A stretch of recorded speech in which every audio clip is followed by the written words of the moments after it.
अस्सलाम वालेकुम भाई, कैसे हैं सब? खैरियत से हैं माशाल्लाह। हम लोग 3-4 दिन पहले गए थे तनवीर ऑटो, वहाँ पे अपने बाइक का काम करवाया, तो हमने कहा अपना एक्सपीरियंस आप लोगों के साथ शेयर करें।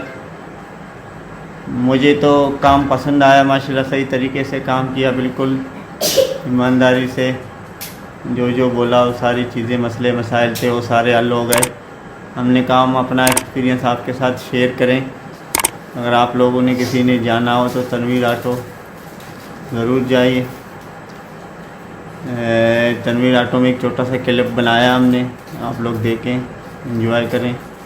अगर अभी तक आप लोगों ने हमारा चैनल सब्सक्राइब नहीं किया तो प्लीज़ इसको सब्सक्राइब करें और लाइक करें, ताकि हम मज़ीद अच्छी वीडियो और बना सकें आप लोगों के लिए।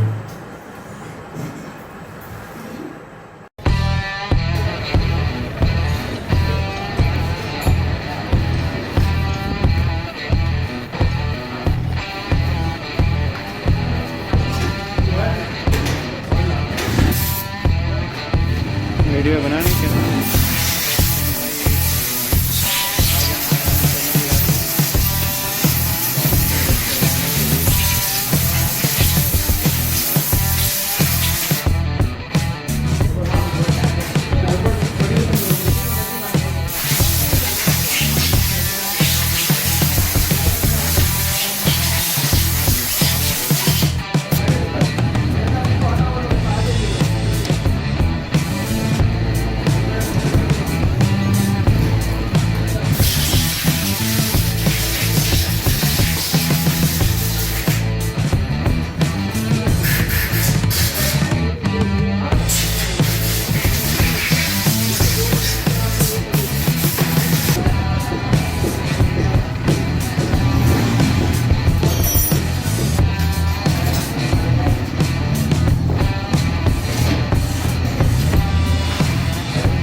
बैटरी का पानी चेक कर लो, कुछ डायरेक्ट हो गया।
ये भाई हमारी बाइक रेडी हो गई है, टूर के लिए हमारी बाइक तैयार हो चुकी है इंशाल्लाह। अगर नेक्स्ट संडे नहीं तो फिर उसके बाद वाला संडे कहीं ना कहीं चले जाएंगे। नेक्स्ट संडे एक प्लान है, अगर छुट्टी मिली तो इंशाल्लाह चले जाएंगे नेक्स्ट संडे को। बाइक हमारी रेडी हो गई है, तनवीर ऑटो पे आए हुए थे हम लोग।